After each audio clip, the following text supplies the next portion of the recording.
Hello, everyone. Welcome back to Whatciesaid TV. It has been a while since I have posted a full video, but I am back today to share with you guys an important teaching about the consequences of making oaths. Okay? So, without further delay, let's get right into today's teaching. So, what is an oath? An oath is a solemn promise often invoking a divine witness regarding one's future action or behavior.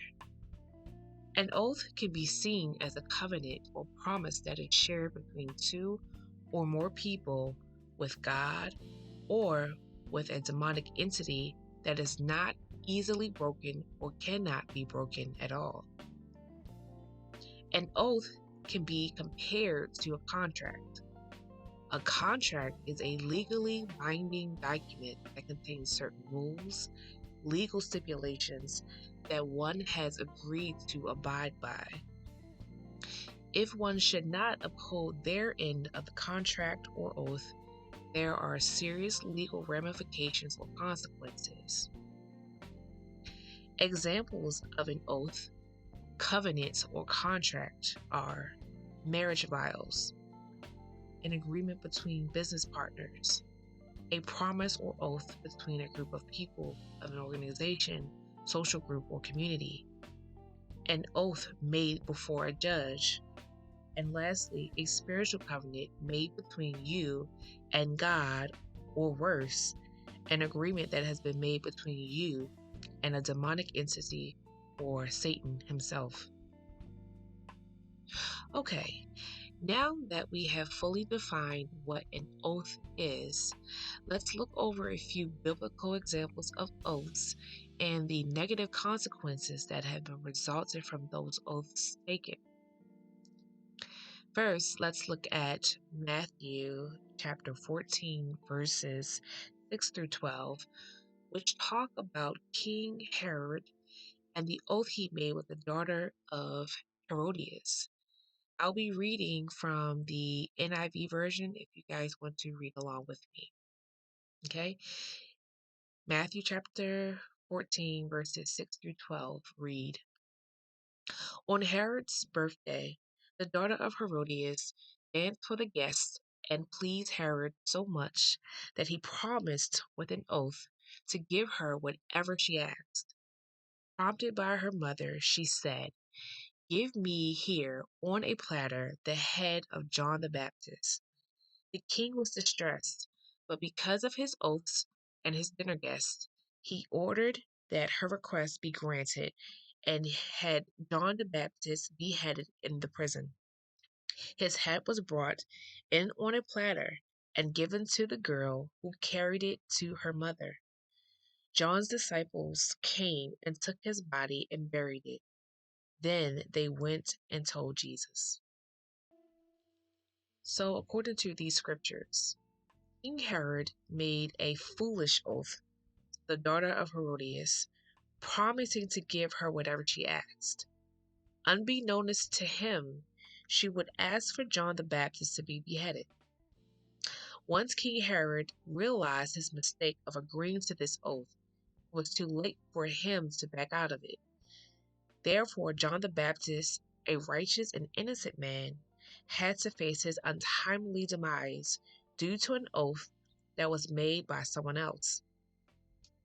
This is an issue of people making oaths or promises that affect other people.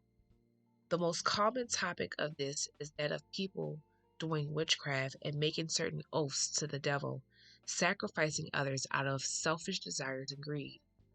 Once these oaths are made to the kingdom of darkness, one is forced to hold up their end of the bargain. And overall, it is not easy to break this type of oath.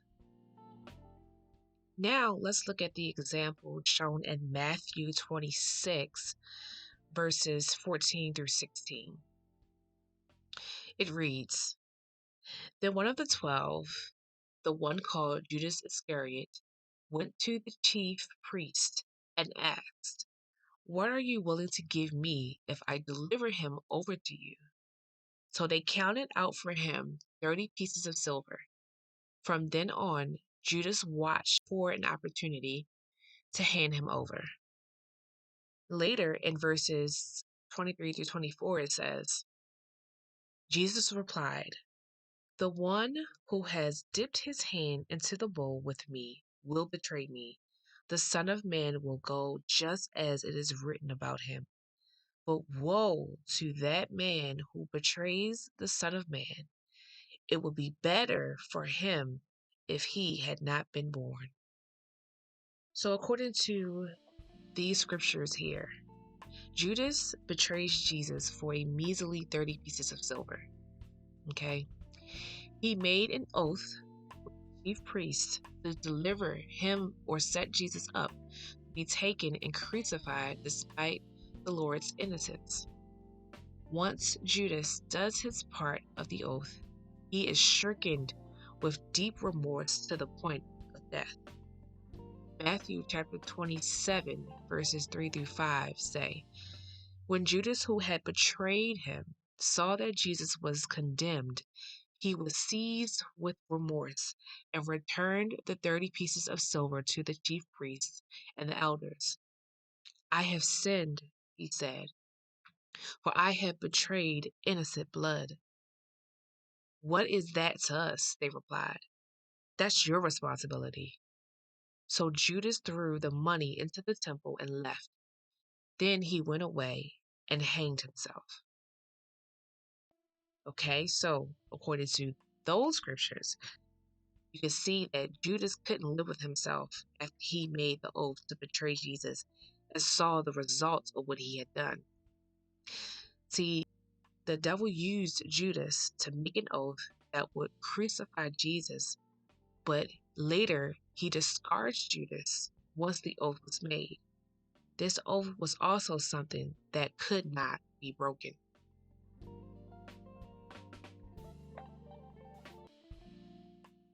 Another important example of an oath was in Esther chapter 3, verses 8 through 11. With this, Haman persuades King Xerxes to make a decree or oath to destroy the Jews.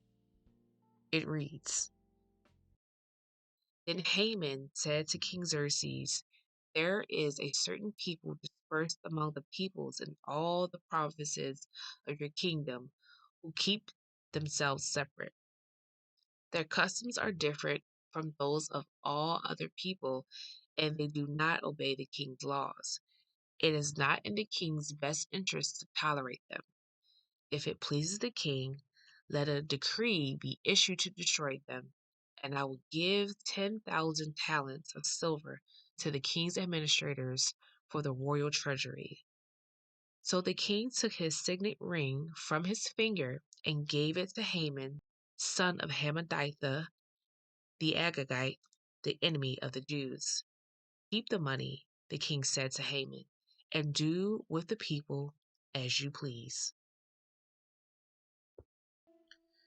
So Haman convinces King Xerxes to destroy the Jews out of hate, right? He does this in a sly way, trying to make the Jews seem as if they are committing offenses against the king and his administration. But when King Xerxes agrees to make this decree, he doesn't realize that he has set the decree against his own wife, who is a Jew. Fortunately, God uses Esther to expose Haman's intentions behind all of this, which saves herself and the Jews.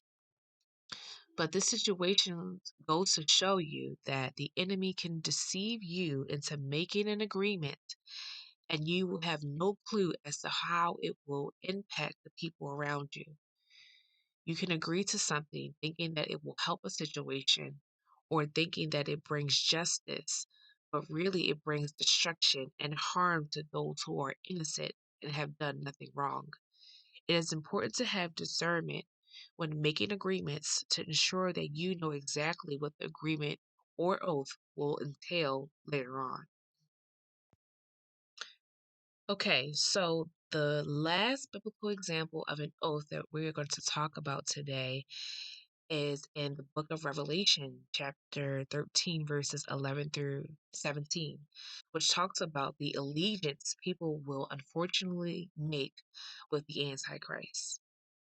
Verses 11 through 17 read, Then I saw a second beast coming out of the earth, and it had two horns like a lamb, but it spoke like a dragon.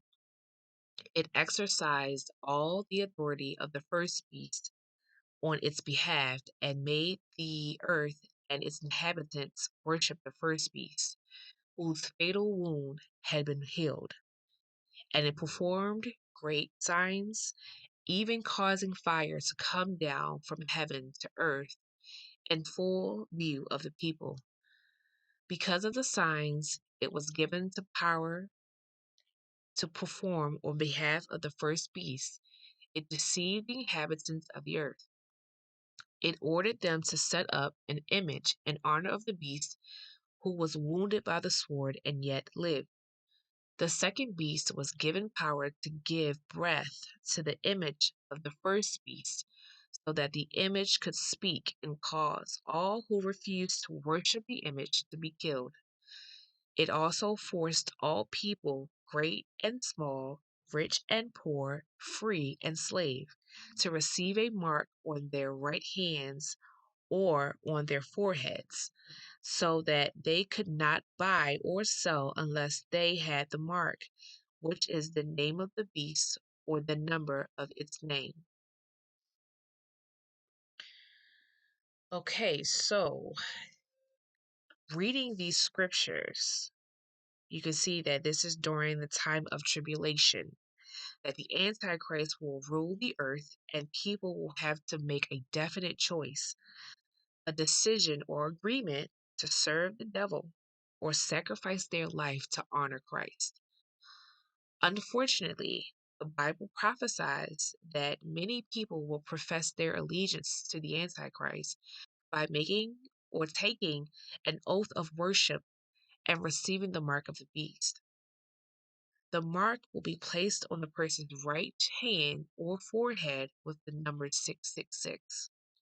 This is an oath that is permanent and cannot be changed under any circumstances.